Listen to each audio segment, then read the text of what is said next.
Hi guys, in this video I will show you how to add a calendar date picker in Google Sheets.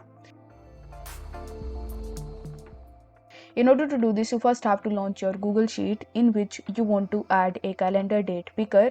As you can see over here that this is the sheet that I'm using where you can see multiple columns and multiple rows.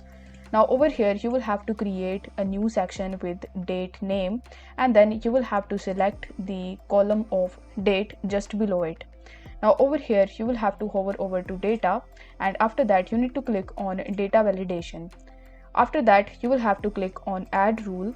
Here you are going to see this apply to range section where you are going to see your sheet name in the first section, and then it will show you the first row. So as you can see over here that E3 is my first row and E12 is my last row. So you will have to press colon and then you will have to type E12, basically your last row. After that, in the criteria, you will have to click on this drop arrow button, and here you are going to see the option of is valid date. So you will have to click on it, then you need to press done. After that, whenever you double click on any of the row, you are going to see this calendar section where you can press any of the date and you can pick your date. So this is how you can easily add calendar date picker in Google Sheets. So if the video was helpful, then don't forget to like the video and subscribe to the channel. Thank you so much for watching.